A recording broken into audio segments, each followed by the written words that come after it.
Welcome to the living room where we listen, learn, and live together. I'm your host, Richard Martin. Make yourself right at home. I'm glad you're here. I'm a firm believer that we are informed by intersecting streams. All right, Rich, you're getting too philosophical from the jump. What I simply mean is we are because of other people. Our characters, our personalities, the stuff that makes us who we are has been significantly informed by parents, friends, family members, and yes, even educators. And our special guest is one such person for me. Long before I knew him personally, his reputation preceded him because I was singing his songs. He's a musician, he's an educator, he's a husband and a father, and I'm glad to say he is a friend. And as you lean in and listen to our conversation, whether you know him or not, I'm sure you're going to be inspired. Please welcome to the living room, Dr. Wayne Bucknor. What's going on, brother? What's going on, Richard? So happy to be here, man, and honored to be here. Invited by my pastor. Yes, sir. Yes, indeed. Yes, indeed. It's great to see you. Great to have you here. I have known your name, and I've said this to you privately before I met you, and it was interesting. For whatever reason, growing up, whenever I would hear someone's name attached to any feat, writing a book, writing a song, I always had the image of them in my mind as being old. This must be old. I remember you saying that. If this is being referenced as, yeah, many of you all know so-and-so, I just had them old. So I was very surprised when I made it to Oakwood and auditioned for the university choir, Aeolians of Oakwood University. And I walked into your office and I said, "You're Wayne Bucknor."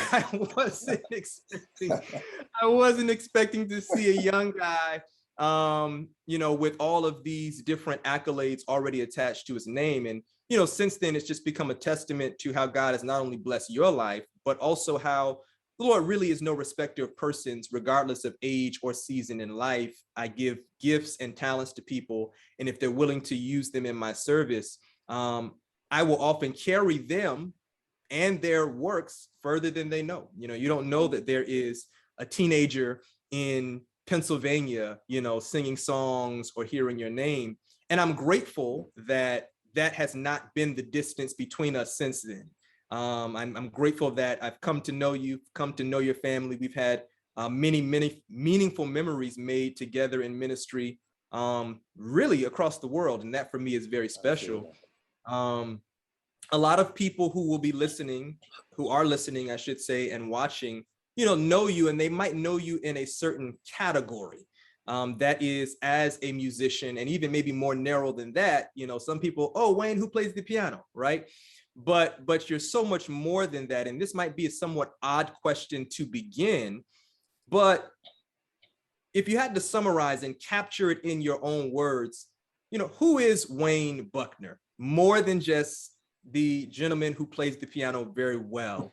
I don't even know if that's how you see yourself. Who is Wayne Bucknor? Who is Wayne Bucknor? My goodness, what a question. I try to serve Jesus, not always perfect. I'm actually, I think, a lot of fun. Yeah. I don't think a lot of people get to see that side of me because I'm always put into these leadership positions, and I also have the mindset of, okay, we got to get the job done. Yeah. But my goodness, if my teenage friends could tell you who Wayne Bucknor was, they'd say he was really silly, crazy. I love to have free time. I love to do nothing, if I could. Yeah, I love volleyball. I think I was made to be a professional volleyball player. I missed my calling about 30 years ago. No, but I love life, man, and I love God. Were you, prior to your introduction into the world of music and into the instrument that is the piano, were there other interests? You mentioned you loved volleyball. Was that kind of your first love, or did it come after music? Oh, no. Volleyball came way after. It came in my 30s. I started playing volleyball for real in 2004. Okay, so, sure. Yeah. So yeah, other interests, like any other little kid, I like going outside and playing ball. I feel like growing up, I was born in New York. So I feel like we used to play stick ball. Basically, Sure, baseball was my first sport. sure. Um, and yeah, just love that. Sports, music, I think those were my interests. Okay. Yeah, I Yeah. can relate. I often joke with people and say that I was born into the children's choir. That is, say, I really didn't have a choice. You know, I'm a son of the church, and Yeah. in my church, there were really two main key, I guess, developmental options, and that was Pathfinders. For those who are unfamiliar with Pathfinders, the closest reference point that I can say, it's like Boy Scouts, Girl Scouts, that kind of thing, but in a Christian sense. And then the choir. And so we chose, my sisters and I chose the choir. And so music was being played. My parents didn't play instruments per se. I don't know if either of them would present themselves as singers. They're pew singers, you know, when the morning hymn is sung, they're gonna sing. But I do recall, incidentally, my dad, he was a choir director for a number of years. I remember him conducting a choir. So I grew up around music. And even still, I wouldn't say that I grew up in a musical family. When I hear people say that, I hear them say like, everybody sang, everybody played, you had no choice. I don't know if that was my experience. What about you? Did you grow up in that kind of family, or was it like, not really, I'm more of an anomaly, you know, in terms of what I've been able to do with my life so far as music? I think the answers are actually flooding my head now. As far as training, I think I would be an anomaly as far as getting lessons and things like that. But singing for worship, my parents, my background is Jamaican. So Okay. they all sang. My uncles would play the guitar, but I think it was pretty much by ear. Mm-hmm. Um, you know, my dad actually started taking piano lessons, but he Mm. stopped when I was 6 because I was trying to play what he was playing, and he stopped so that he could afford to send me to lessons. So Wow. yeah, I'm forever in debt for that. Mm. But he would also be the song director at church, you Sure. know, chorister, as it, you know, the one person praise Mhm. team. And he also told me, not that I knew, but he told me that his mother would direct choirs in Jamaica, and Mm. she wouldn't play, but she would give all the parts from the hymn book just from looking at it. Sure. So she had some skill. I don't think she had any lessons or whatever, but she just told me that she had that ability. Yeah. So 6 years old is when you first sit for piano lessons? Yes, 6 years Okay. old. George Davis in New York, who recently passed away. He was my first piano Wow. teacher. Wow. Yeah. I'm kind of going to go forward to come back. I'm going to go back. But how many piano teachers did you have kind of through the years? Have you had through the years? Oh, goodness, I don't know how many. So George Davis was the first. I moved to Florida. I went to Miss Menier for a hot second, then went to Miss Engel, who was my main influencer. And Okay. then in college, it was Miss Dr. Berry at Hmm. Oakwood, and there was also Dr. Bragg at A&M, my master's, and then Engelbrecht's. And I hope I counted like 6 in my Yeah. doctorate degree. Okay. Yeah. Okay. So I wanted to get Besides the that. other people on the sides, like friends and everything that I learned from, like Owen Simons, David Sure. Troford, Sure. and Roger Mike at Patmos Chapel in Orlando, Florida, Yeah. the minister of Yeah. music down there. Very So influential. you and I share that Floridian bond. I grew up in Tampa, Florida, born and raised there. So going to Orlando, visiting Patmos, seeing the Mikes, Uh, the Mike family, it was always a treat because I think you grow up in the church long enough and you're able to perceive early on that each church, different churches offer different things. And right. whereas my church, I would say, did have a fairly reasonable and impressionable musical history, I was able to appreciate other kinds of like musical excellence. And when I went to Patmos and sing the Mike's lead praise and worship, the brothers singing, the brother on the piano, it was always great. So I know exactly who you're talking about, and just that influence that can really come for someone who wasn't really playing the piano back then, but know how much more than for someone who is like, yo, teach me how to do that. Yeah. And so I want to give that big frame picture of just, the teachers along the way. Just like I said in the introduction, we have received from other people's streams. And so have you. And, you're able to name 6 maybe official formal teachers, not to mention informal teachers, friends, peers, colleagues, and then even wider than that, people that you never met before, musicians, pianists whose music you just heard and they've influenced you, right? All of that kind of makes up to a great degree what you are, but it begins, or what you do rather, but it begins with a father. And I love that. I don't know if I've ever heard that nuance. Your dad was in lessons and he stopped to really not only fund, but also really to give you the platform to do it. At 6 years old, do you have a very unique 6-year-old, like, this is the calling of my life? Or is it no, like any 6-year-old, the parent said, sit down, boy, practice. Was it like that? And if so, when did you have to change to I want to? Look, what I remember, now I don't know what it was. I don't know if I was just a kid just liking to come around the piano or whatever. I can't remember that, but I just tell you what my parents told me. Just like Mozart's parents told us that he was writing operas at 5. Like, really? Right. Parents. But what I remember clearly is wanting to go outside and play. Okay. And I also remember being reprimanded for not practicing, not only verbally. Yeah.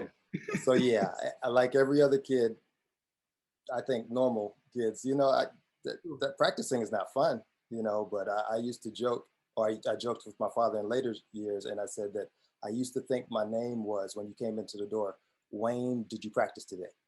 Yeah. That was my last name. Did you practice today? You Yeah. know, so it was definitely, I think, forced upon me at the early ages, and I tell parents that all the time when they want their children to learn music. Math is not an option for them to learn. Yeah. Reading is not an option, is it? Can I say I don't want to read? Right. Want to do math? No, but at a certain point, and I think that came about maybe 11, 12, when I was actually good for my age. And I started to get respect from my peers and adults, because I had something that everybody couldn't do. So, you get something like that, you kind of value it and it becomes important to you. So now I'm practicing for myself, at that point. And I think that was the shift. Yeah, that's a word, really. And I think it's a word definitely for those who may hear and they find themselves like, oh, wow, I'm actually listening to this and I am 12 and I'm sensing that shift. But even those who are a little older, maybe post-college, in graduate school, who may be still trying to gain a sense of identity and maybe trying to figure out, how to transition from I still feel like I'm doing certain things because I have to know you can actually make some choices. And even if that was the foundation, it doesn't mean that it was for naught. For instance, I didn't know at 5 years old that I was going to be a preacher or a pastor, that was going to be one way in which I would express the calling on my life. But I do know that I remember a very, a pivotal moment for me when my mother said that I could no longer fall asleep during church. Like parents, they recognize there's a nap time. And so there was a certain point in the service where we could fall asleep for whatever reason that normally was during the sermon. And then we wake up. But man, I remember my mom saying, no, you are too old to be falling asleep. And I'm expecting you to be able to tell us, mom and dad, the sermon title, the text, and at least 3 things that you learned from it. Now, this is as I was probably 7, Doc. And that's it was parenting. That's 7. Oh, that's amazing. That's amazing. It was traumatic. I didn't think it was good parenting at the time. I was like, what? You didn't wake up and take notes. And here it is now. What do I do 2-3 times a week, but give a title, a text, and 3 things that I want people to remember. So that foundation was, forced. It was imposed. These were parents doing what they could to make sure we were availed to every opportunity to be able to learn of the Lord. And they might not have known then. And when I talked to my parents about this, they really didn't have any early sensibility, you know, but thank God that, you know, these things were able to transition from I'm doing it because I have to now those very things inform what I want to do. And the timing of it, you know, 6 to 12, thereabout, that's 6 solid years of good practice, of you know, tears, maybe, like you said, of hearing and feeling those lessons. And then once it does become personal, you do kind of sense a level of observation that says, hey, whether it's, and people will call it different things. They might say it's prodigious. They might say it's just, hey, you've been putting in the time. I think it's a mix of both. Now you're actually able to build upon that foundation. Whereas if you didn't have it, it's like, well, you might not have even gotten this observation or notoriety, but then you might have been having to do double time to build it.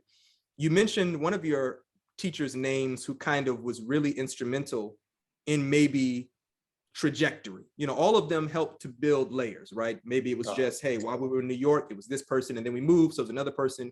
But there was another professor, I think maybe in your high school years, that you mentioned. What was it about them that really kind of start to turn the plane, as it were, and kind of stimulate and inspire thinking for where this could go? You know, she was a great teacher. That's all. She came from a line of great teachers. Her mother, I think the school was named after her mother, the Iris Daniel Engel School of Music. She was, we called her Miss, I think her married name was Hennig at the time, but Engel was her maiden name. Great teacher. When I say the next level, I had a piano lesson on Tuesdays and a theory lesson on Thursdays, every week. It would be a class of us all filling out papers and getting our questions answered in our theory lessons. Just excellence. I was a part of the Piano Guild auditions every year, where I had to play 8 to 10 pieces by memory, all of my scales, all my arpeggios. That's every year for as long as I was in Florida, really, at least 5 years. Competitions.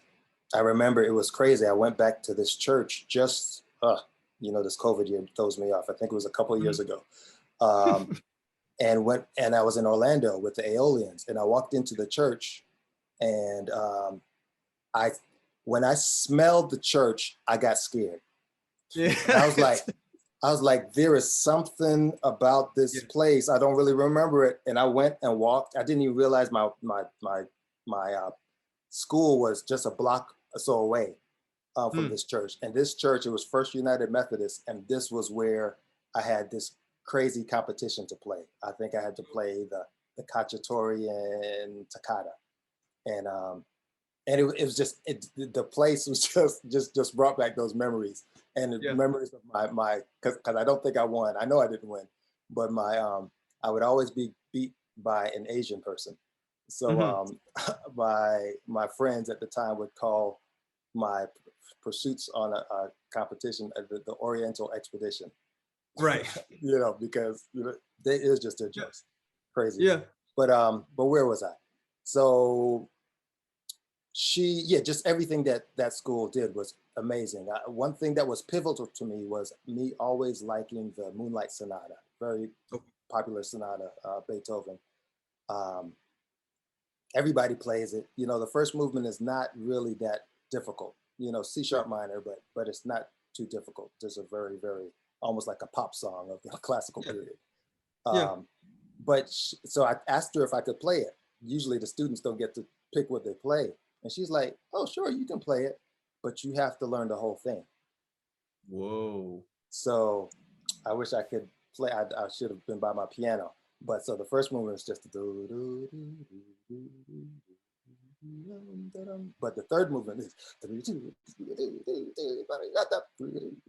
So that piece in itself, like one piece, totally changed my trajectory. It almost just catapulted me into professionalism, you know. So that kind of leadership with all my teachers, even the teacher before her, Miss Manier. What I value about her is that she let me go because she realized that she couldn't teach me anymore. Wow. I was with her for maybe a year, and she's like, I'm recommending you to this person, you know. So I would have never been in the Engel School of Music if it wasn't for her. So it's just, every teacher had their portion. My first teacher, George Davis, he had me in competitions in New York, but what I remember the most is when I was coming to Florida, having this book by Fred Bach, B-O-C-H, Okay. and it was a book of hymn arrangements, like really contemporary chords and everything. I'd never played anything like that, and you can play it and you can act like you can play by ear when you're playing like something like that. So that just kind of opened my ears up to another world of music. Then going to Patmos and hearing the traditional gospel that was there, it just took me. It made me know that I could actually do what I'm learning by sight. Yeah. You know, it takes it off the page and puts it kind of in your heart. You know, I can make music. Sure. You know, so Sure. yeah, so many things. Of course, at the doctoral level, Engelbretson, that's just, this guy was still touring and playing for concerts in China and everywhere in his 60s. Probably still is now. So it's just a consistency of practice and performance. I got something from everyone. Talk to us now about the peer influence. You mentioned two names. I'm sure there are others: Owen Simons, David Trofer. You all meet, I think, all in college, right? So by the time you get to college, just to put this in perspective, you know, over a decade of formal training, and while you're being trained, these guys are, you know, in Bermuda, elsewhere, and they're doing their thing. You all converge in Huntsville, and yet you all are still able to be like, whoa, you know, there have been other guys out here playing. What did they do for you? How did they now add more to the arsenal from which you began to draw? So David, I knew maybe a couple years before college. He was from Miami, I was from Orlando. So we maybe see each other in camp meetings and things like that. Sure. Or junior camp. So I remember very clearly David showing me a few chords. It was actually alternate chords for the chords that are usually played with, what is that called? The song that everybody knows, like everybody plays it. You go to the piano, I don't know, I can't remember the formal name of it, but he showed me some 4 jazz chords that could replace that. You know, and when you're playing, when everybody's doing that, you know, you come around and you do, you know, you're an instant sensation. Yeah, so, heads turn, right? Like, whoa, what was that? Even though I only know those 4 chords. That's all I got. Right. That's all I got. So yeah, David definitely opened my ears up there. And when we were in college, I think that David kind of introduced me to Owen because he knew Owen from a year before that too. But yeah, Owen Simons, man, that Owen Simons is the creator of a gospel choir, if anyone's not familiar with Dynamic Praise at Oakwood University. And that choir has been in existence for over 30 years. He started it as a student. This joker can play a piano. Great friend, but my goodness, you talk about playing a hymn. It seems like he wrote the hymns. You know, he orchestrates them. When he plays, it's like an orchestra is playing with him. You know, and he's just able to command the piano that way. And I gained from him. He taught me how to do that. He accepted me when I really wasn't playing a whole lot of ear as a freshman. You know, into Dynamic Praise. And I remember having a letter that I was writing back to my cousin. And I was saying to her, this is my first semester at Oakwood. I'm like, Monica, I'm so excited. I'm getting to play the spiritual parts for this group called Dynamic Praise. Yeah. You know, so whenever they would do songs with music, I would be the guy that played the music because, you know, I've got the gospel training. But man, I love gospel music so much. I was like, I have to learn everything. Yeah. So Dynamic Praise was a whole nother education. And I learned the music, you know, I mean, really my freshman year. I remember going back home and really, I think the album was Daryl Coley, I'll Be With You. And I think Ricky Grundy was the pianist, and I just probably learned the whole entire album. So I came back and I was ready to go for the spring quarter or whatever it was. Yeah. So that. No, no, go ahead. I'm sorry. No, that's it. That's it. That was really that education that came besides the teachers. I didn't mention Shirley Berry in college because what I appreciate about Shirley Berry, and she's gone as well, but she knew that I should have been practicing more on my classical. You know, I was a music major, Right, but right. she wasn't on me. I knew she heard me in the practice rooms playing gospel. Yeah. You know, and but she just allowed me. She realized what was happening, and Sure. I'm thankful for that, for just that type of understanding. Yeah, I don't remember where we were. We were on some trip, one of the trips with the Aeolians, and whichever church we were at, they just had that album, Daryl Coley's "I'll Be With You," playing through the speakers. Oh, really?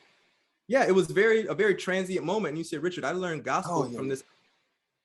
And again, things that you just assume. I'm like, what do you mean learn gospel from this album? Like, you've had to know everything you know for as long as you've known piano. But again, No. another reminder, like, no, you know, these things kind of, I guess, can have seasons.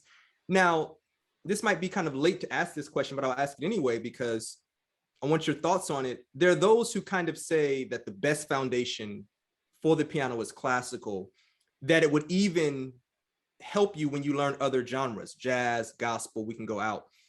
Would you co-sign on that? Or is it like, if you just have the opportunity to be classically trained, whether or not you're trying to become a professional, if you have the chance to learn theory, if you have the chance to learn, you know, some proper technique, that really can help you? Or is it like, Rich, man, in this day and age with YouTube University, if you just want to learn gospel, hey, eat up, drink up as much as you can, and you'll get there? What do you think about that? Is that an antiquated conversation, or is it still like, no, there's something about the classical training that really just helps? It's not antiquated. I couldn't shoot myself in the foot by saying that you shouldn't learn classical at all. But I kind of agree with both the sides of your question.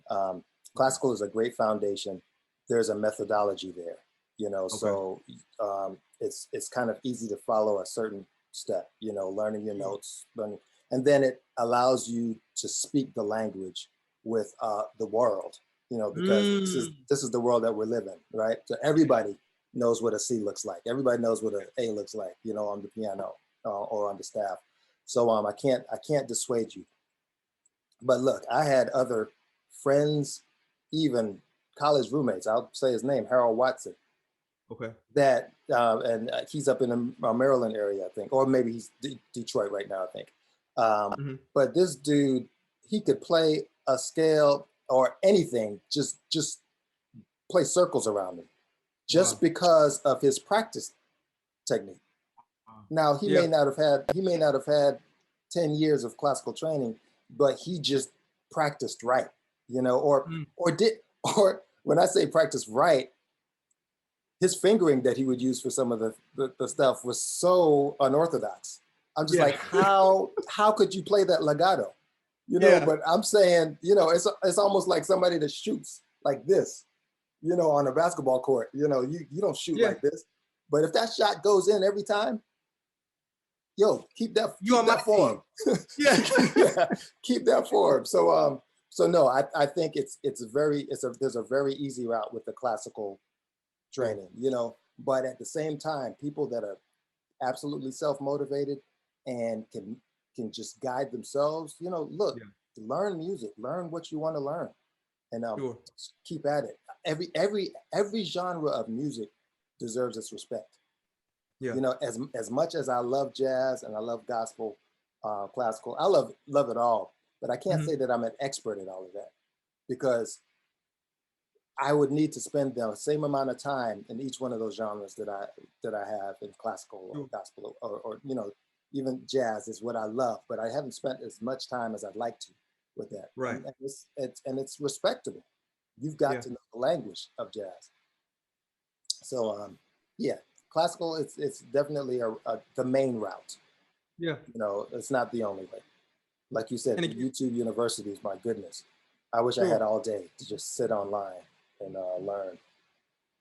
Yeah, I know that it's definitely aided me. I'm probably speaking for countless individuals whose parents tried to expose them early to formal training, and I thank them for that. I think it did plant seeds, but for a variety of reasons, maybe just my own surface disinterest. I think I really did well at it initially, and maybe that was maybe for me, didn't feel as challenged. So maybe if I had some other people to say, no, we're going to put some things further than you can reach right now to make you work for it, it might have been different. And there's some other life things where moving, stuff like that. No, go ahead, Doc, please. Let me.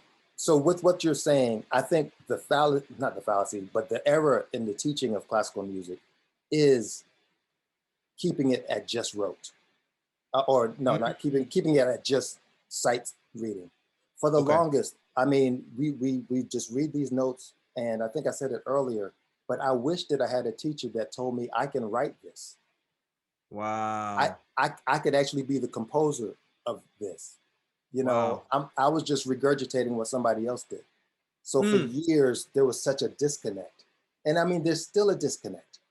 Yeah. Whenever I think I remember an experience with Anika Sampson that I know you know, a singer.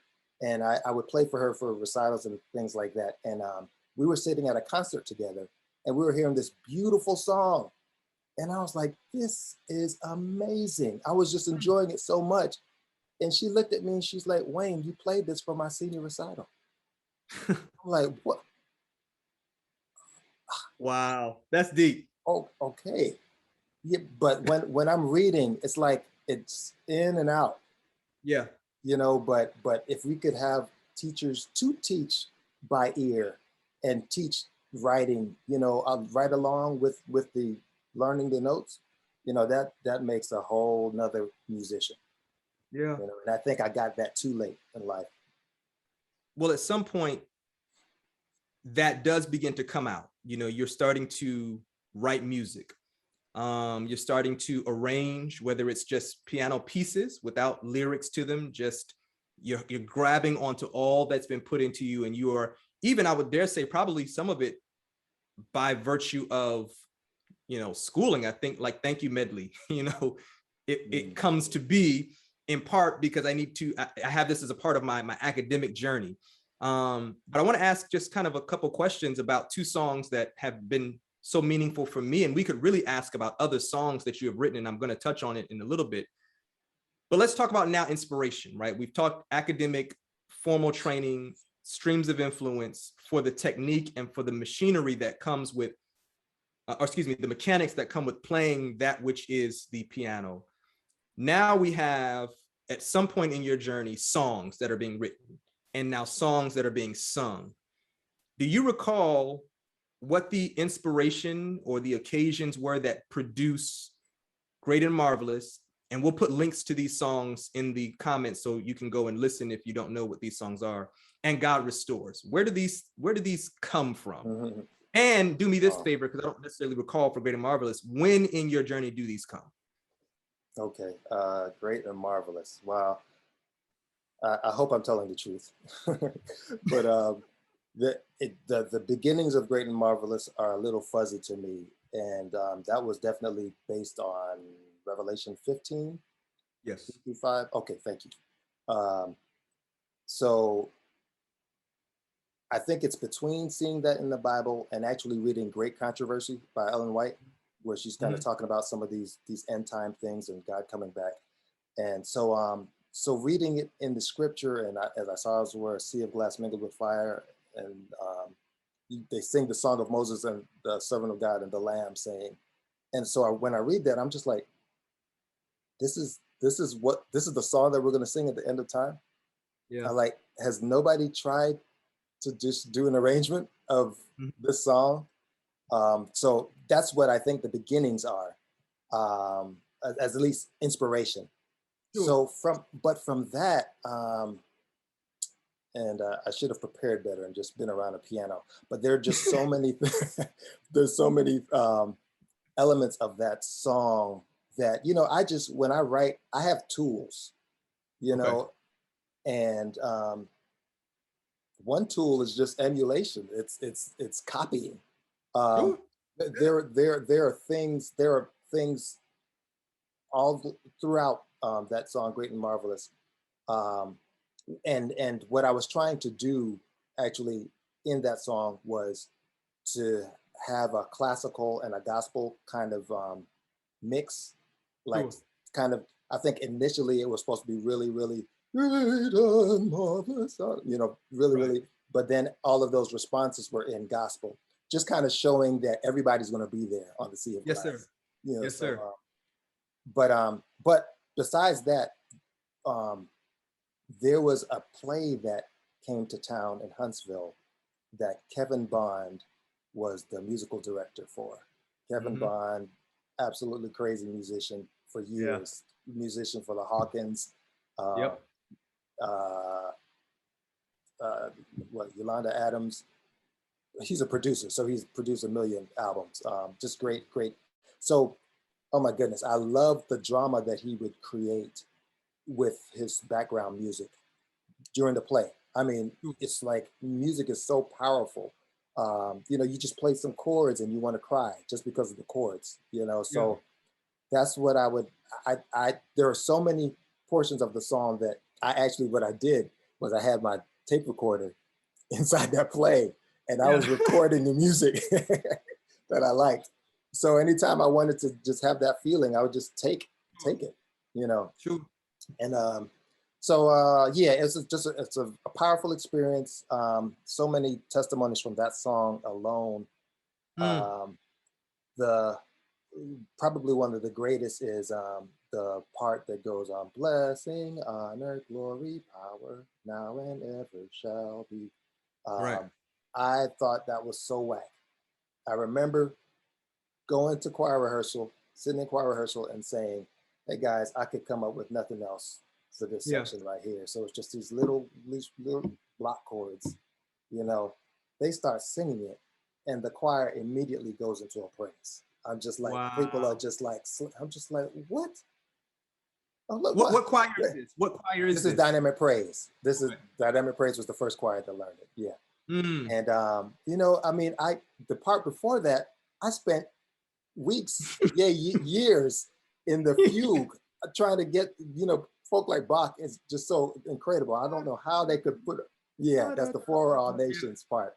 But I'm just like, Right. this is what you're supposed to shout on. This is where the Yeah, work yeah, yeah. is done. This is Um, hard.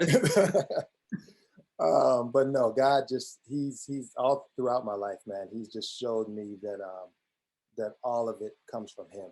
You know, Mm. even the end of the song, I didn't know what to do to end it. Um, for the amen. You know, it was Yeah. basically, he just told me just do an amen. And I remember having a little Casio keyboard on my bed and the recording was like in a couple weeks or so. So it was shortly. And I feel like God just gave it to me. It's just like it just started playing itself, the whole amen Mm. at the end of the song. Mm. Um, so yeah, just there are so many things. I have a chronic problem of not believing in myself, first of all, or in Okay. anything that I do. And God has just really, really been great in showing me how great He is, how things that I think are great are not that Yeah. great, but things that I don't think are great end up being, you know, Sure. something, which Sure. which would explain God Restores, Okay. which is the second song that you were talking about, which I thought was only a choir warm up. Um, that's what I was using it for years. Great and Marvelous, by the way, took me from 91, which I was a junior in college, to 96 is when we Okay. recorded it. So that was written over many years, just stopped, Sure. started. God Restores was written, I believe, in 2004. Mm-hmm. And that song, the inspiration for that song came from being in my doctoral degree. And I can see it now downstairs in the basement. I would practice for 6, 7 hours a day for that doctoral Mm. degree. And obviously, when you're putting that kind of time into something, something else suffers. So I felt Yeah. like my family was suffering. I felt like my ministry at the church, I was minister of music at Madison Mission. I felt that that Mm. was suffering. And I felt like my songwriting was suffering. I couldn't Mm. write anything. Literally, I just wasn't writing. It was all academic, all, you know, I had to do 4 doctoral recitals. These recitals were an hour and a half of memorized music. Um, So Yeah. 3 recitals and a lecture recital. So I really thought that I was losing everything. And right in that worship moment, God just gives me that simple melody of God Restores. Mm. Um, that, and then, and oh my goodness, I could talk your ear off, Richard. I think it's Take your time. Take 2006. your time. It's 2000.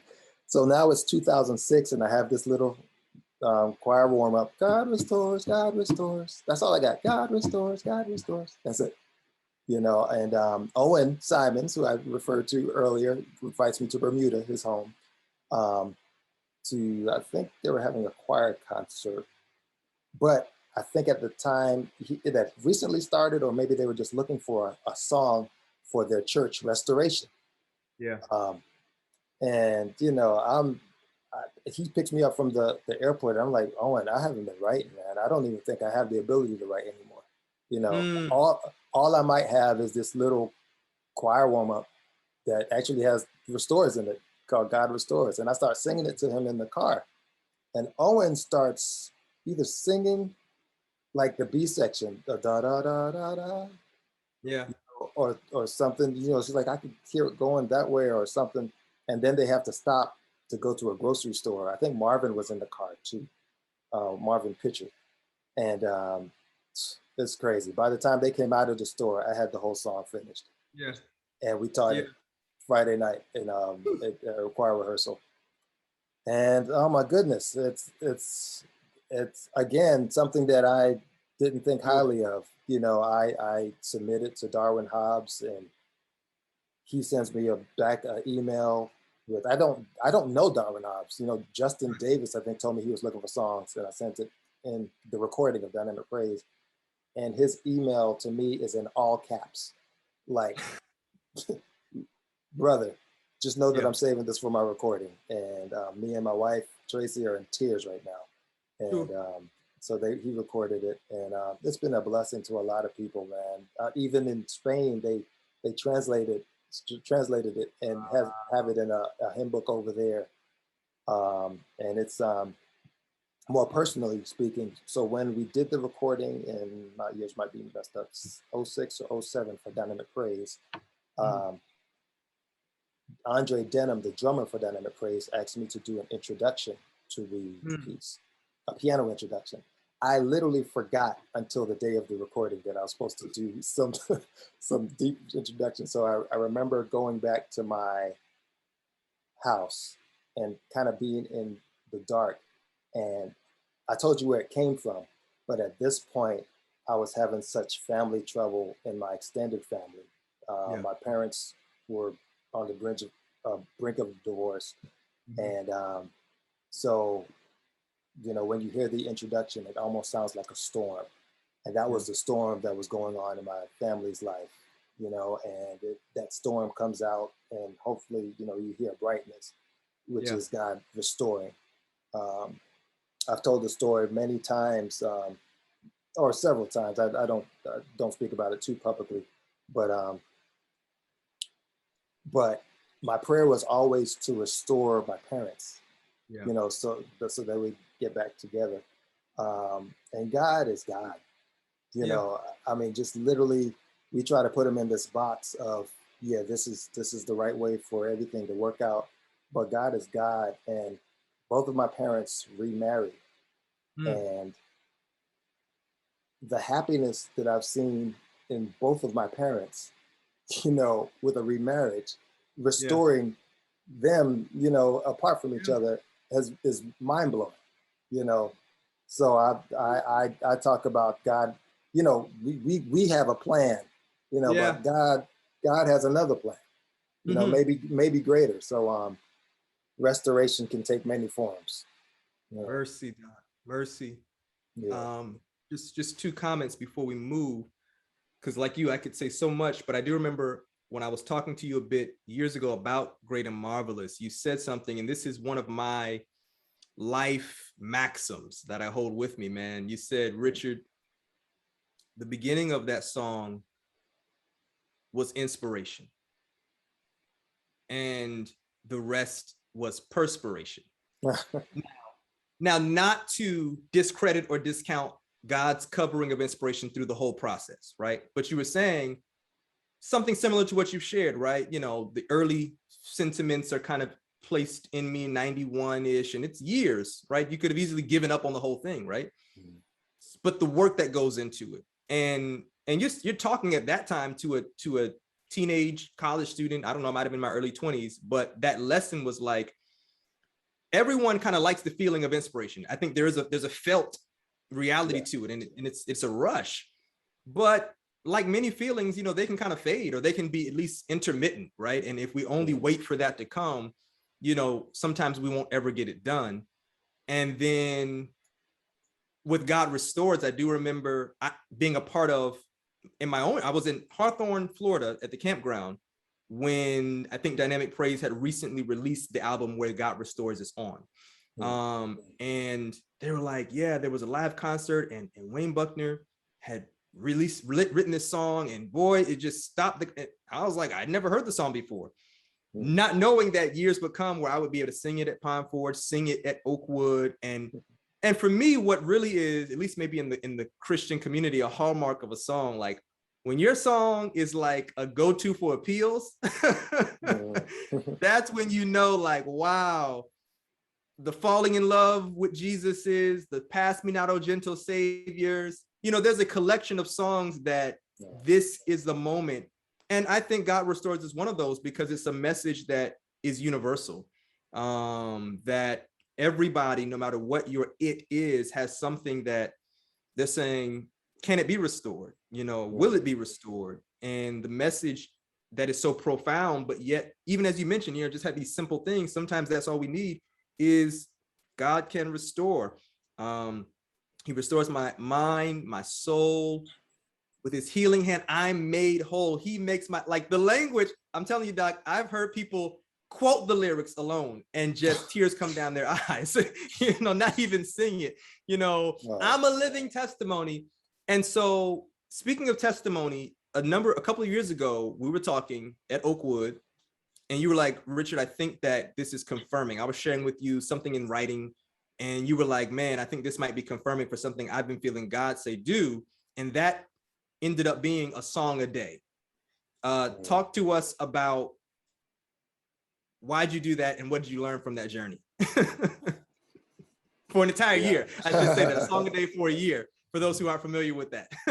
Oh goodness, this is good for me. I appreciate you even asking me to do this, Richard, because you know we have the Bible, but you know, our experiences, I think, like, are our own Bible. You know, we're listening to what happened to David, what happened to Abraham, you know, but you know, we got to, that's why we got to journal. We got to read our own stuff, you know. So that year, Richard, was a phenomenal year of God in my life. That's 2016. And I've told you again, I don't really believe in what I do. I have wasted time. I'm still wasting time. Please still pray for me. I got so much that I want to get out. But I still battle with those demons, and I call it what it is, you know, of a lack of confidence, lack of belief that what I do is actually good. But okay, back to the song. The year, it started in 2015, actually. In December, I got another opportunity to be a substitute baritone for Take 6. Okay. Which is phenomenal in itself. You know, that's I did it with and I'm not trying to pump myself. I'm just saying the opportunity. It's just like, God, are you serious? Right. Are you serious? The group that I was a teenager fanning off of, I'm actually on stage with them. It happened in 2006. I'm losing my years now. We went on a tour of Japan for 10 days, did like 18 shows with them. And so even from 2006, I wish that I could have done some of their Christmas material. Okay. And in 2015, I get a call to replace Christian Gently for a tour of 3 cities doing their Christmas material. I'm just in total heaven. So I come back. People are asking me again how I enjoyed it. I'm like, oh, it's wonderful. We did a show with, I can't believe I'm forgetting her name. She sang gospel and she sings secular as well. I can't, it's gonna come back to me. But just a lot of big people were doing the shows, and I'm telling whoever was asking me, I'm telling them it's great, but I also heard from God that, yeah, this is nice. This is nice. This is not what I actually called you for, but you know, I knew that you liked it. But I was hearing from him, you owe me. You owe me. And I, goodness. So what happened was, and what I thought that what I should do to make up for all that lost time is to write a song a day. This is the end of December. This process started maybe 4 or 5 days, 2015, December, maybe Christmas time or whatever. I start writing the songs, okay? So the process is, when I say I owe God, so literally on my phone, got my phone here, I could show you, I could literally pull them up and show you the number of songs that I had, just like 5-second ideas that I come write that something down, but I promised God at some point that I would record everything. Just because of stuff like God Restores and Great and Marvelous, like that I think are nothing. I'm like, no, if it comes into my head, I'm going to record it. I promise you at least that much. So I can show you, I'm just going to pull up my phone and scroll through voice messages. These aren't reminders. These are songs. Good night, Doc. You know, ideas. So stuff that ideas that just didn't finish. So basically, the first 4 months of that year, every day I would just go back. So that's 2016. I went as far back as 2012, maybe.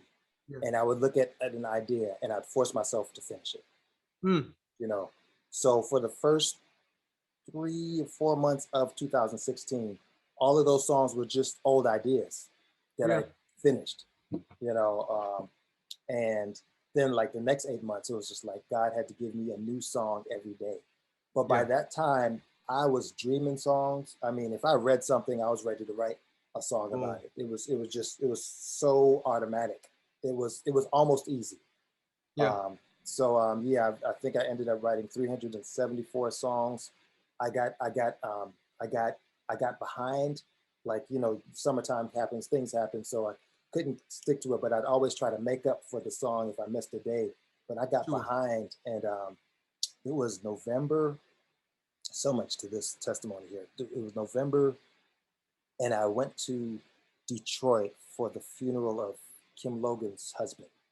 That took a few friends, Tam and Tessa, and I think maybe Jill, and we drove up there. And I remembered in November being behind on the songs and just like, why am I doing this anyway? And looking at his great obituary, you know, and just having this thought to myself, I don't want my obituary to read, Wayne Bucknor attempted to do a song a day in 2016. It was just that. And I was just like, okay, God, if I got to write 3 songs a day, then so be it, you know? And literally I started at that point, I needed like 60 songs to finish the year. That's what I thought I needed. So I started at Psalms 86, and I forced myself to write a song based on the theme of that psalm up to about 120. When I did that, I was just inspired so much. I didn't need the rest of the Psalms. I didn't need to go to 150. Other songs would just be birthed. So I was writing 3-4 songs a day at the end of the year. Maybe a bigger testimony in all of that. Many testimonies, but it just gave me a sense of, Wayne, you're a songwriter. Please don't say that you can't write songs. You're a songwriter. Just accept that and live in it. The other supernatural thing was in 2015, in April, I had a deadline. I was chair of the department then, and I had a deadline for something, just a big deadline for something that I had to do. So I stayed up all night to try to finish it, to make that deadline. And from that day in April, till December, I had these crazy heart palpitations. Wow. Yeah, every day is just, many times a day, just heart palpitating. I got tested for it. I got all the EKG things. They weren't seeing anything. I knew it was stress, and I knew I overdid it then, Right. But Richard, as soon as I started writing a song a day, it went away. Wow. It was crazy. As soon as I Man. did it. Yeah. So it's like I know what I'm supposed to do. I know what I'm supposed to do. I still have the struggles of completing the goals. But I feel renewed even today. And yeah, I know that is definitely one of my purposes in life. Sure. One of my favorite songs that came out of that, and I don't know if it was one of the songs that you finished from an earlier idea, or if it was one of the new songs and it made it onto your album, God Covered Me. Yo, Doc, God covered me. that thing right there. Yeah. Going back to, like you said, tools that you have to draw from, just the notes that make up that God Covered Me. It hits, and building the song around that, is just amazing. Go ahead. I remember looking for it, and it was from a previous idea, but that previous idea was God covered me, God covered me. That's it. That's it. That's all I got. Yeah. And actually, and I told you I have tools, and everybody has to have tools. Sure. I am creative. Let me not say that I'm not creative, but I just feel like when you have tools, you can use that and make anything. For sure. Now I don't feel really creative because I'm using tools. Tools, what I mean by that is, if you listen to the verses of God Covers Me are two verses that I took from Under His Wings, the hymn. Really? Yeah, it sounds nothing like. Yeah, it does it. It does it. Under His wings, I am safely abiding. Yeah. There will I hide till Right. life's trials are o'er. Yeah, I don't Right. even know if that's the verse that everybody sings. It might be the third and fourth verse, or I might have mixed it up. But sure, if you don't have tools, if you don't have lyrics, there's some lyrics out there. That's what the classical composers did. When they were writing these art songs, there were poems that are existing. I can put music to a poem. I can put music to a newspaper article. That just flows out of me. So that's really easy. And then the rest of that song, God Covers Me. When I say it's just, sometimes it's just so supernatural. That is kind of one of my favorite ones for the whole year. And it's because it was like 12 midnight. And I don't know if I should have explained the process. So I had some friends that would actually come over almost every day, learn the song that I taught them, record the song, and then I would post the song that night. All right. But I would also have to write a song for the next day, So however the time span went that day, it was really late. And I was like, God, I've got this God Covers Me, and I'm just really tired, Lord. This is not temperate. You would not want me to be just up at 1 o'clock in the morning, writing. I want to sleep, Lord. Yeah. And I was at the vamp portion, and I felt like God was like, great, you're tired enough for me to just pour into you. And when I say, I don't even understand, when you might like the song, but if you say the words, I'm like, why is he writing these words on the vamp? Was it, here comes the rain, here comes my pain, here comes my storm, oh Lord. And the Lord God says, hush now, my child, just come inside. It's nice and warm.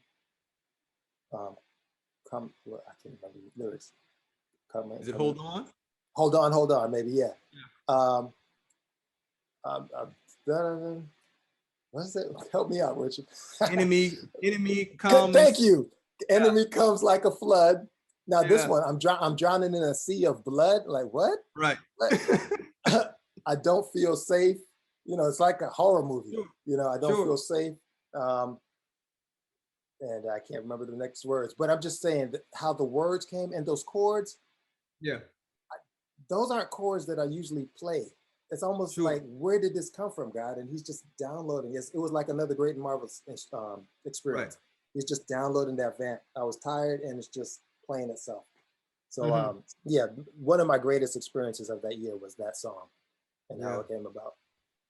Yeah. Now, was it before that experience, the year of God, writing these songs, or after, where, I mean, maybe even during, that group essentially becomes the making of your group for this album? Did you have the album already in mind, or was it like, we need to No, record?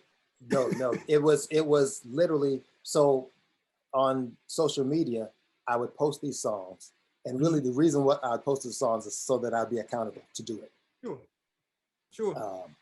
So from that, people kept saying, when are you guys gonna come out and sing, whatever? We're not a group. We're not a group. These are just friends giving up their time. Oh my goodness, I'm forever indebted to them.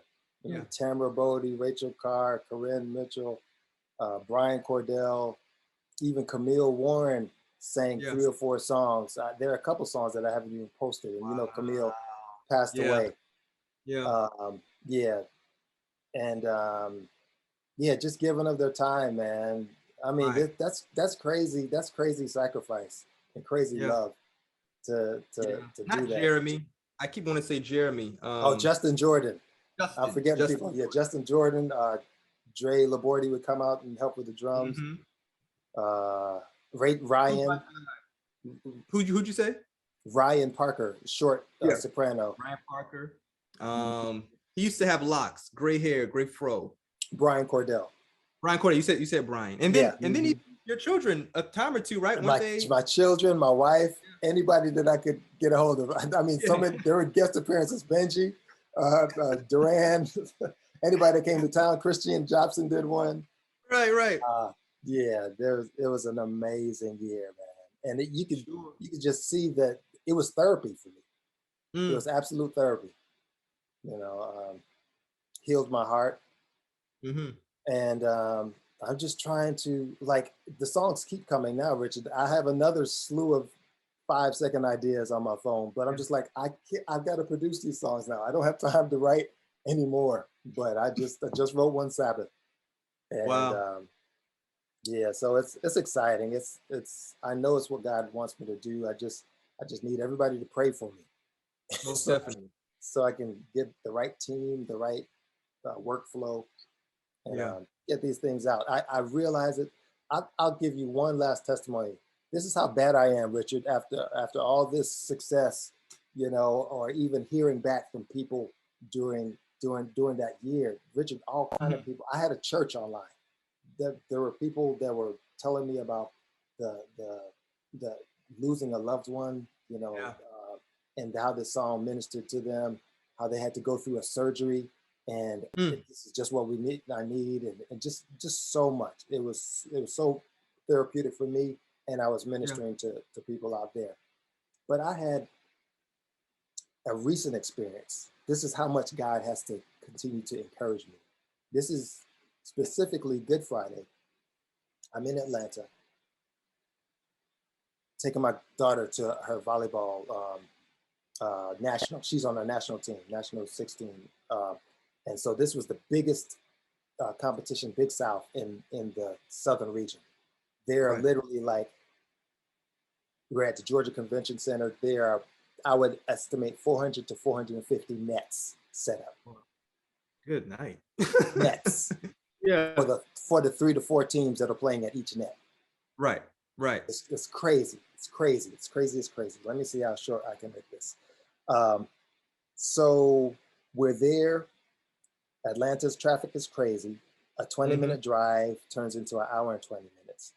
Easily. Yeah, and that's what happened to me.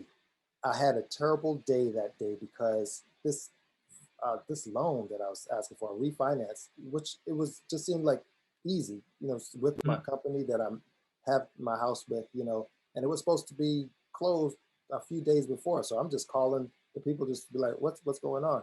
And the lady picks up the phone and is like, they didn't call you and say that you didn't qualify or that your loan was denied. And I'm like, after 3 months of that's a whole nother story. But that was something that was compounded on some other things that happened today. Basically, one of the worst days of my life. Sure. Good Friday this year, right? Right. So we're going to the competition now, and on top of that, we're late. This is a big competition for my daughter. This is why we have driven to Atlanta. We're late for the competition. She's going to be late for her first set.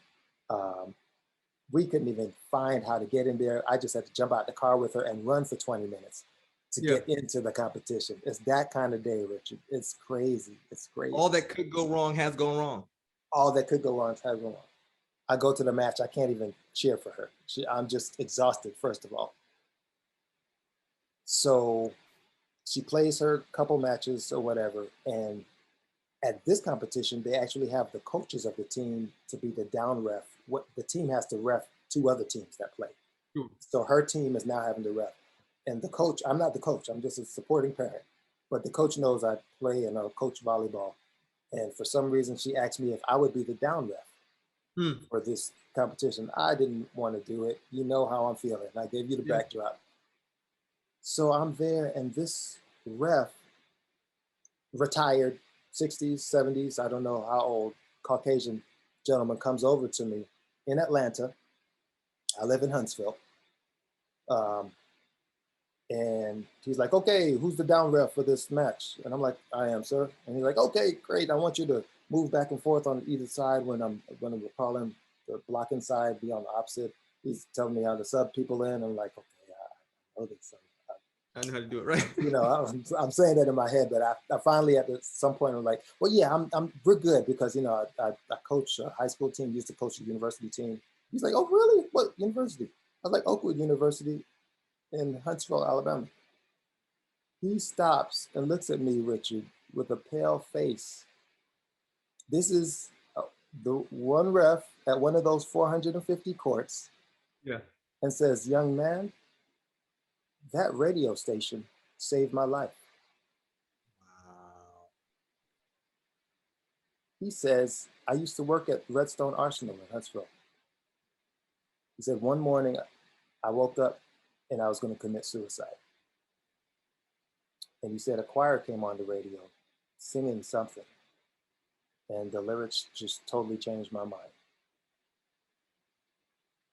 Because I just thought that you should know that.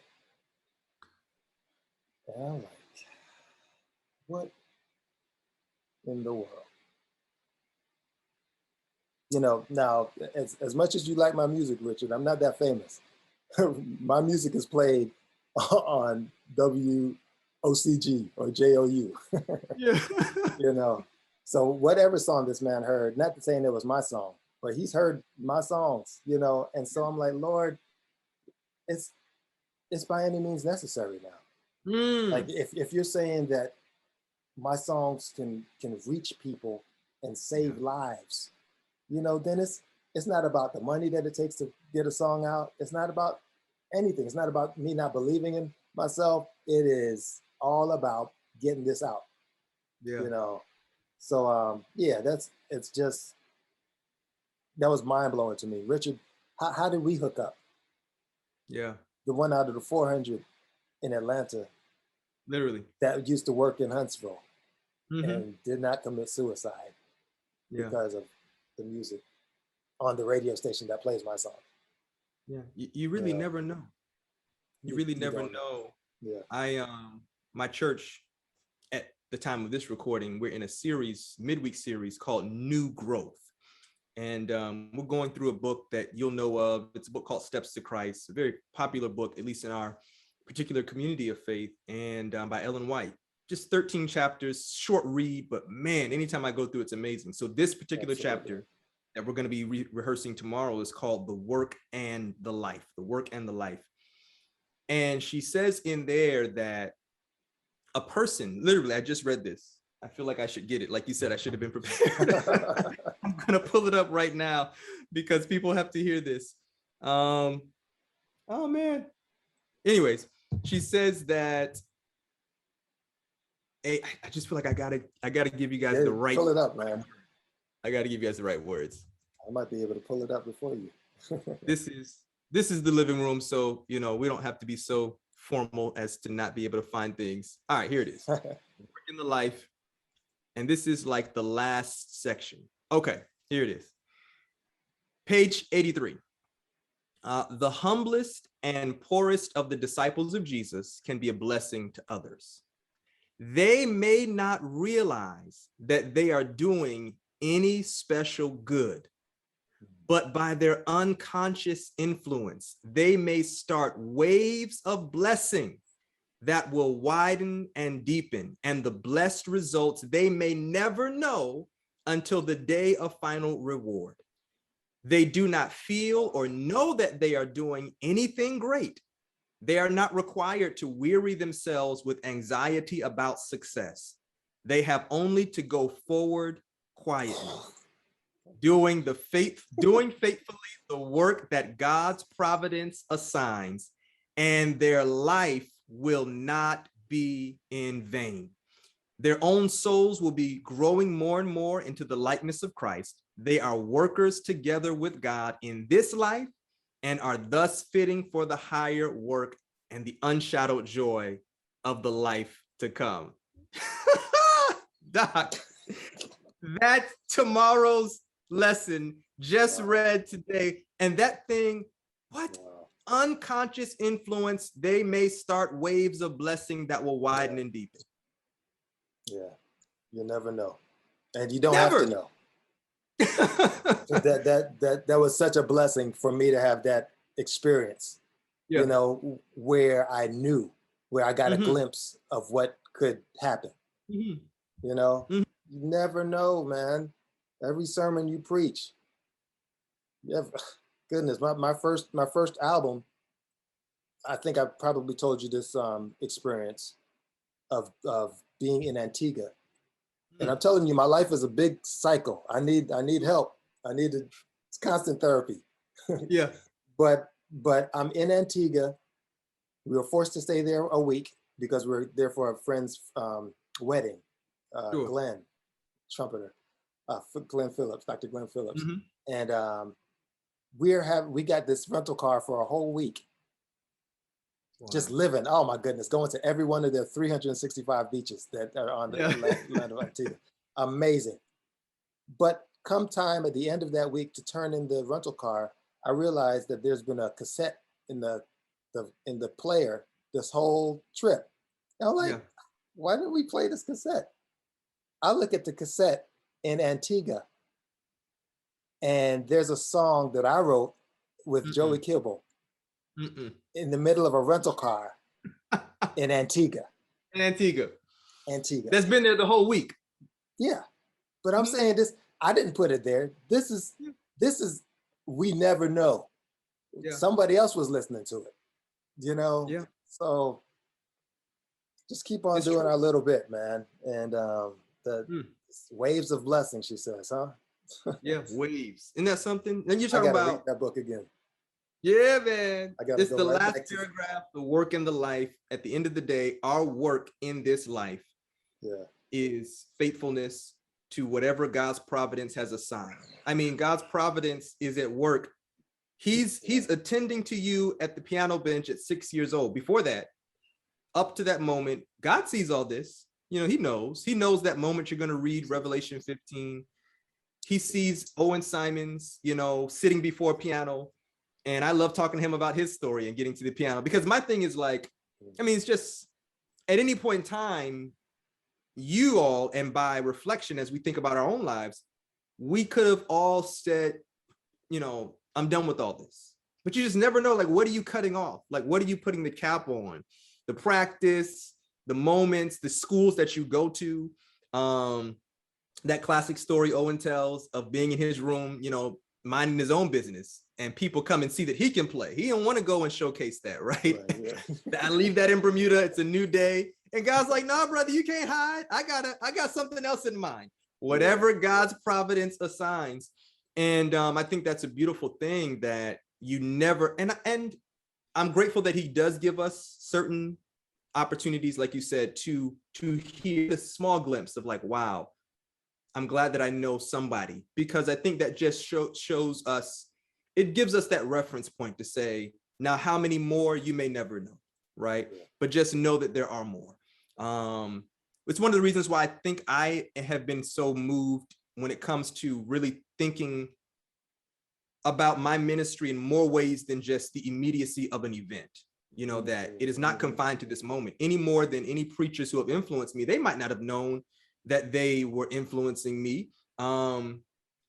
As a pastor preacher, I now know that they might not have even felt the best while they were in the pulpit. And I'm on the other end like, man, heaven has come down, you know, and glory's filled my soul, but they might have been struggling to put that thing together. They might have not had all of the confidence. I think God uses just the, you know, our human limitations. He even uses all of what you're talking about, you know, the growing to become confident and not losing faith in him, but just that faith in him mingled with the sense of assurity that God has given me some things and God is calling from me some things. But I think even that God knows, you know, the battles that we have with self. And I just think that I'm grateful that our paths have crossed and we've had the chance to, I'll share this story. I took a year. I don't know. I think God speaks to us all. And when I say God speaks, that can mean a lot of different things. It can be impressions. You might hear something audible, you know, but I just think that we can have a sense that God is leading in a certain direction. So that being said, I took a year off from like active involvement in the Aeolians one year. I think it was I did 5 years at Oakwood. So it was my 4th year. And, you know, I love the Aeolians. I love everything about it. From the time I got there to rehearse, to audition, to be, thank you, Dr. Bucknor. I'm in the Aeolians history because Dr. Bucknor was kind enough to say that you can sing in my choir. But it's because of you that I learned to sight read really well. Like we were learning it at Pine Forge, but at Pine Forge, Dr. Ferdinand was doing his best to kind of just help us learn music. And so when we got to Oakwood, you said, we're going to sight read every day. And that did wonders and still does wonders for me. Anyways, I took a year off. And it was the spring tour. And I said, hey, you know, can I come on tour? You know, I just want to come with the choir. He's like, sure, you can come with the choir. Now, I didn't know any of the music, save maybe like, you know, the songs that were every year songs. So I had the chance to just turn your pages, you know. And Doc, let me tell you what, I tell people this all the time, and they think I'm crazy, that I would not have wanted to replace that for singing in the choir, that tour. The reason why is because, first of all, I heard the music differently. Like being outside of the choir and hearing it together was just like, this is what we sound like? Like, this is how it all sounds? And then having the perspective of the piano, the relationship that has to be in place between accompanist, conductor, choir, sheet music. I mean, I was like, here I am. I haven't been appreciating this man as much as I should have. He's over here. He's over here, like sometimes not even having anybody to turn the pages. And we just take it for granted, like the music's gonna be there, right? And then we all know Jason Max Ferdinand, he's looking at you every concert, wanting you to do something different. Yes.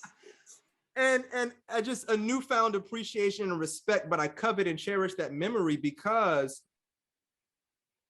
all those years that I wasn't around, obviously, you know, as a teenage, Wayne Bucknor is practicing, going to these competitions, you know, as college student, Wayne is around peers and all this stuff that precedes me. But now to have this moment to like see you at work, I was just like, this is wild. Like, this is not easy. We're just singing, lift every voice and sing, still up in heaven. But if you're looking at what I'm looking at, like this is ridiculous. So Doc, I'm glad that you practiced when you were a child. First of all, and I'm glad that you ended up becoming an educator. I can't believe we're about to end this conversation. I didn't say this. Everyone, you need to know I am one of Dr. Bucknor's students. I say am in terms of the history of his students. I took a semester with them. I'm an honored teacher. Hey man, so many lessons, not just piano lessons, life lessons. I remember one time I just hadn't practiced whatever the assignment was for that particular lesson as much as I should have. And so I'm trying to make it through the lesson, the rehearsal, the lesson. I'm trying to make it through. I don't know if it was like I needed to learn all my scales in every key or something like that. And I was like, man, I don't know why I'm not getting this. It's just not working. And Dr. Bucknor leaned over me, and for those who know Dr. Bucknor, you all know him. For those who don't, you're getting to know him. Just in that quiet, if you had practice, it wouldn't be that hard. Like just. And I was like, I got it, Doc. I felt it. Word has been received. But those lessons, jokes aside, those lessons, they really go a long way. I don't know when in your journey, you being a professional pianist, this is more than just hobby. Like, guys, this Dr. Bucknor's trained, he's educated, and now you're an educator. I'm glad that the Lord directed your steps in that way. I'm sure you could have easily left Huntsville, been in Hollywood. I mean, I'm saying this sincerely, like you could be anywhere, but to have remained in Huntsville, Alabama, to have been a part of students at the academy levels lives, at the university level, just the Huntsville community, even persons who didn't come to these schools.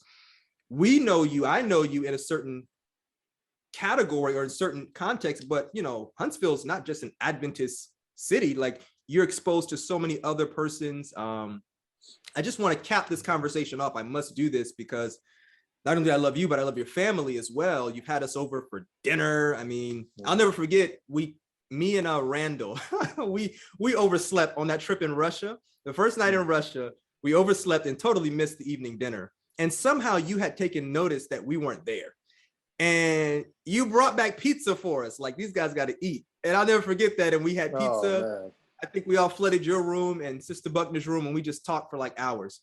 But tell us, Doc, from a family perspective, you were kind enough to mention, at certain points when music was being birthed and things were going on in life, you kind of felt like family was suffering. But here it is now. I think recently, did you just celebrate an anniversary sometime? Or is that to come? Yeah, Was it in September? July 18th. July 18th, that's right. Yeah.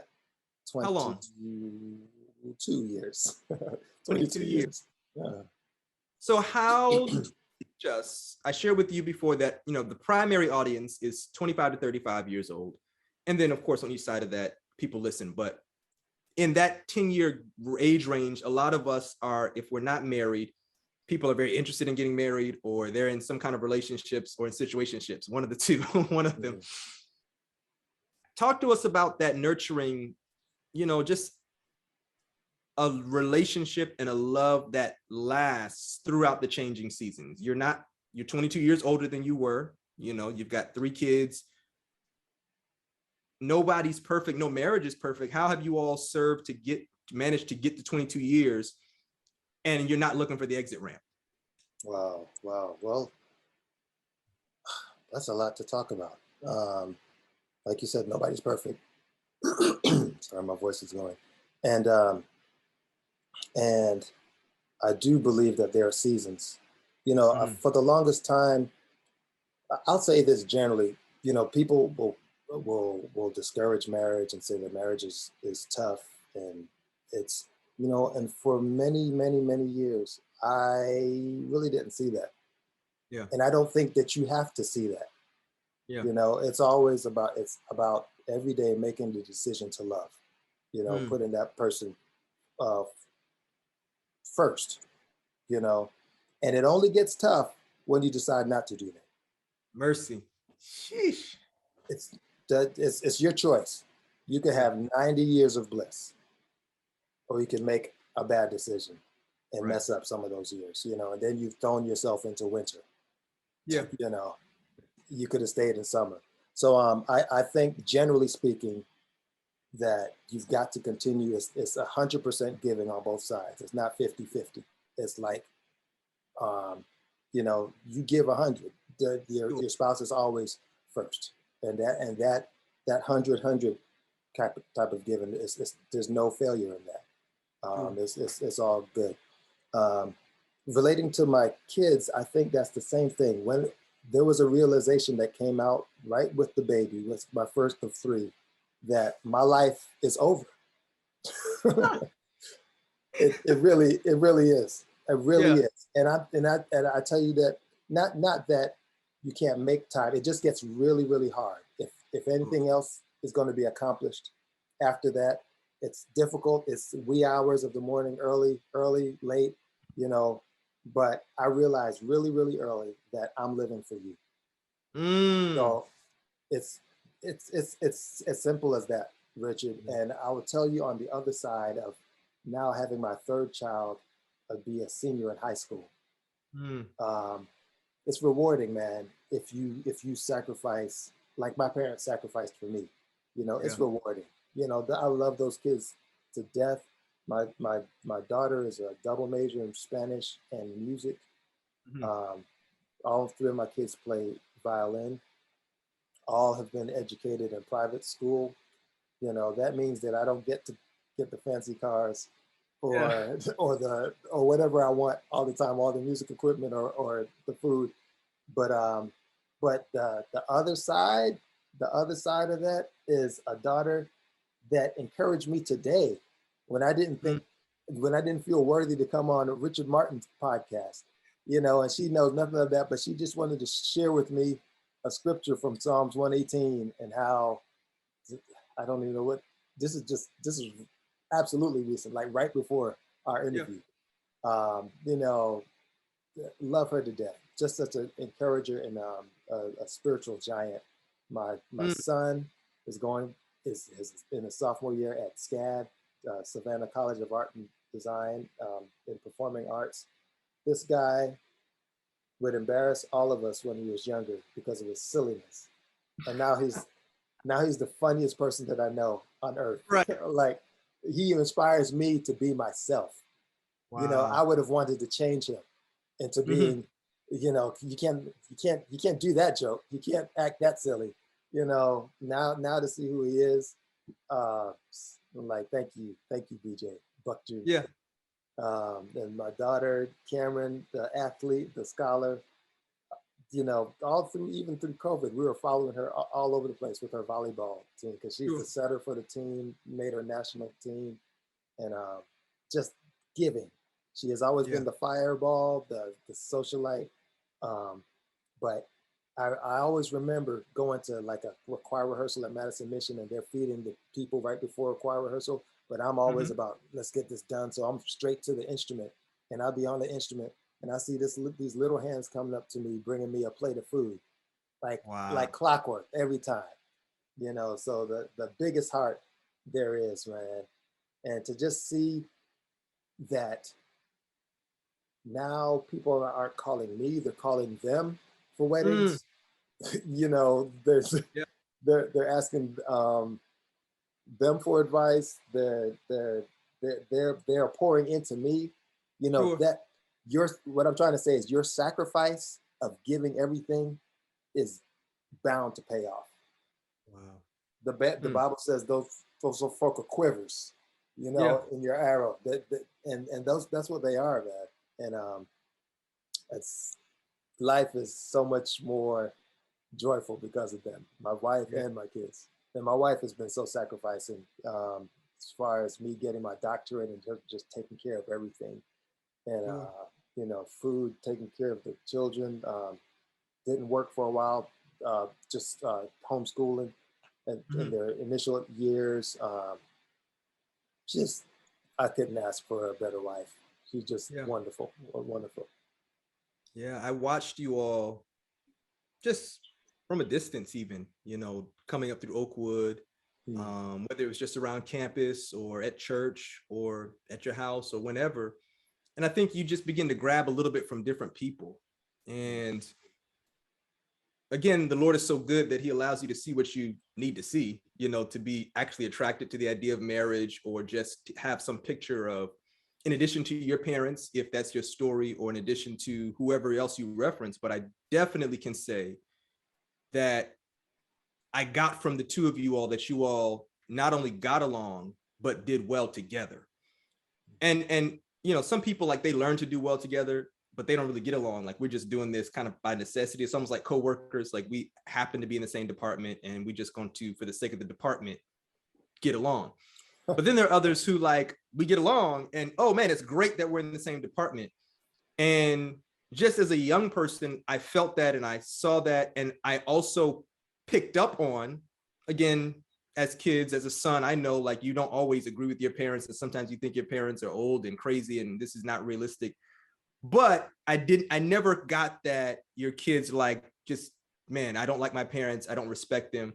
So I'm loving the fact that even now, as I've been married, Kyle and I are going on 7 years, believe that or not. Oh, wow. You know, Wow. I draw on, just to kind of end where we began, I draw on all these streams of manhood, of dutifulness, of loving my wife, if we should be parents, of just like wanting that kind of relationship. And even when it comes to now giving back to other people, it's funny, like I'm 32 and it's just crazy even to say that, right? Really crazy to say that. But I remember when this was my freshman year, and your doctoral robe had come to the house. And we just happened to be there for a pool party. Like, yeah.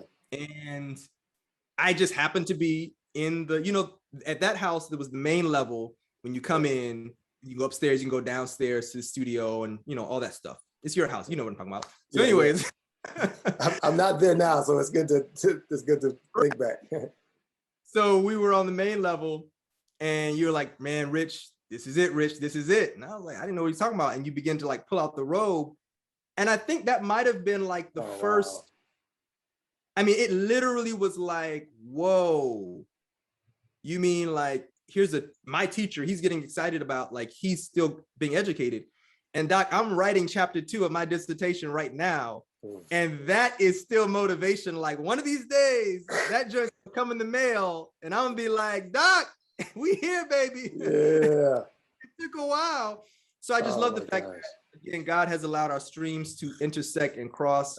I love you for your being my professor, my conductor, but also that the Lord has just allowed us to be able to, over the years, nurture a friendship.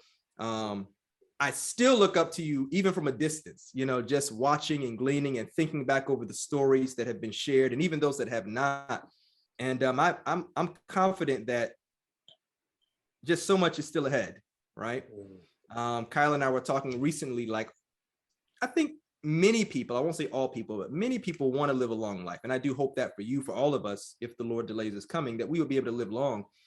But lately, I think obviously because of a lot of the world context we're in, just this pandemic and a lot of stuff, it's just like the prayer now is, Lord, you know, help us to live long, right? But the prayer before that is, Lord, help us to live well, whether or not we live long. So if it means 30, 40 more years, great. But I don't want 30, 40 more years of chaos and just foolishness. Or if it's, God forbid, or if God permits, 30, 40 more months or days, help us to live well. And I know that your music is helping us live well. I know that your ministry is helping us live well. I'm sure your family would speak to the fact that Dad, babe, he has his idiosyncrasies, you know, he's not ashamed of that. So do we, but he helps us live well. And go on, my brother. We're going to be praying for you, you know, and whatever God has put in your heart, we're looking forward to the waves that he allows to be created from that. Last thing, we'll leave it in your court. If you could send yourself a text message 10 years into the future, what would it say? Text message 10 years into the future, what would it say? You know, I feel like you just said it. Like literally, I thought about that, that concept, what I would say, and it's maybe two things. And it's living well. Like, I hope that you're living well. I hope that you're living well. And then the second part of that would be, I hope that you're believing in yourself. Yeah. Still, let me say that, because I'm gonna start today, so I can send that to the 10-year person in the future. But yeah, I think you capped it for me, Richard. living well, and believing in yourself. You know, I say that believing in yourself because I've already given you, you know, my problems of self-confidence, but we many times we complicate this thing called life. You know, if we're just talking about music, you know, if I write a song, everybody doesn't have to like it. Yeah. It's just a fact of life. It is. But you know what? Somebody might. And that somebody might live in Martinique. And I'm making up this story, but it's literally real, you know. And actually, what if everybody that likes my song are actually people that speak French? So that means the people in Paris like my song too. Mm-hmm. And the people in French Guyana like my song as well. And so there was a whole section of people that I didn't even think about liking my song or liking me or liking the way I am, and I'm worried about pleasing people that don't even like me. Yeah. You know, so believe in yourself, and that's all you got to worry about from then on. You don't have to make yourself be something for someone that you're not supposed to even please. They're not even in your trajectory, you know. And some of my recent experiences, I say it's not too far from the truth, is going to a place like Paris, and when was that? I can't remember the year, but from that and that testimony, I was invited to go to Martinique. Yeah. You know, and I'm like, wait a second, these people are not even on my trajectory. They don't speak my language. Why would they listen to my music? You know, and I'm just realizing there's a whole nother world out there. Yeah. And I want to please these 10 people. I just, you know, when there are millions of other people that are enjoying it, you know, and that's for music, but that could be anything in life. You know, us trying to please a group that God didn't even intend for us to please. That wasn't your ministry group. You know, you said that your audience is 25 to 35, and you're trying to reach 85-year-olds. I'm like, but that's not what I created you for. Why would you want to move your ministry that direction? Be you. Believe in what I've given you. You know, and yes. Yeah. That's real. That's real. Yeah. Doc, share with us where we can go to support your music ministry, social media handles, if there are contact channels you want to direct us to. Somebody's listening, says, hey, I want to collab with you, want to invite you for ministry opportunities. Where can they go? Okay, well, my email, let me give you the Oakwood one, Bucknor, Bucknor @oakwood.edu. Facebook is Wayne Bucknor. Instagram is Bucknor, Bucknor. My website for my group and probably all of my other musical things are www.onetrueidentity.com. OneTrueIdentity.com. And I have a couple link trees, I think, for Bucknor Publishing and also W. Bucknor, I believe. Okay. Yeah. Awesome. Well, before we go, Doc, we just want to say a word of prayer with you, if that's okay. Oh, thank you, Richard. Look, and if I didn't say it, man, let me speak some life into you. Since the moment I met you at Oakwood, Richard, I knew that you were going to be great. And if you haven't achieved the greatness that is in your mind yet, just know that it's coming, because God is going to bless your efforts. I don't know what to say about you. I tell everybody that you're my pastor. Wow, that's crazy. And I know I got some years on you. Yeah. But yeah, the minute I heard you speak for the Aeolians or on campus, you know, you are able to pastor any church. You're able to be at any level of government in our denomination or outside. And it's just a blessing to have you in the world. Man, I'm so honored to be able to call you friend. I'm absolutely honored. It is an honor. You know, thank you for even having me on here. And Sure. God bless you, man. Thank you, Doc. Thank you. I received that. I receive it. I'm honored. I know that you who have been reintroduced to Dr. Bucknor, and maybe those who've been introduced for the first time, I'm confident that there's something that you've heard that has spoken to something that you've been going through right now, or maybe someone in your sphere of influence, and you're like, yo, go listen to this conversation. And so we appreciate you for passing it on, not just for views and not just for subscriptions, but honestly, for the inspiration. I know that lives have been changed, even as mine has. We're going to pray now for Dr. Bucknor. And by extension, as I pray for him, I want you to know that you need to give some thought to those persons in your life who have served as streams in developing who you are. But then also remember, even your life can be served to start, hey, y'all, not just ripples, but waves. Be faithful in the craft, the gifts and talents God has given you, and trust him that you might not know where it's going or who's being benefited by it, but it will not prove to be in vain. Yea, even your life will not be in vain. With that in mind, Dr. Bucknor, we're going to pray for you and your family and ask God's continued blessings over you. Thank you. Father, we thank you so much that to whom much is given, much is required, and you have already proven that there is a legacy of history that has Dr. Wayne Bucknor's name attached to it.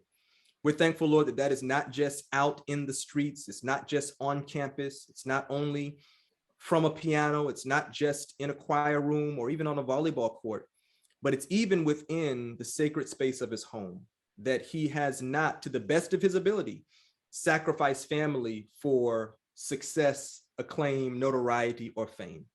But you are proving that all of these things can still be there, that you can have songs recorded and playing in headphones and playing through speakers and around the world, but you can also come into your own home and be loved, be welcomed, be greeted.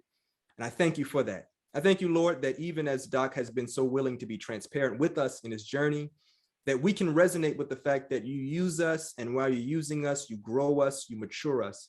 So I pray, God, that all that you've given him to do, all that you have put inside of him would be brought forth, and may it be a joyous, joyful experience. I pray, God, that you would bless him and his beautiful wife. Thank you for 22 years of matrimonial bliss, and I ask that it will be even better in the future. I pray for his grown and growing children, his sons and his daughter. I ask, Lord, that as they continue to build on the foundation their parents have laid, as they continue to cultivate a personal union with you, that even they, Lord, might be able to come to know the God they've seen him serve, and that you, oh God in heaven, with them personally would make even more waves that would bless the masses. I thank you for this friendship. Thank you for this conversation. Now take it and do with it what you will. In Jesus' name, amen. Amen. Thank you, Richard. You're welcome, my brother. Hey, listen, that's all we have for this episode of The Living Room. Until next time, continue to listen, continue to learn, and continue to live.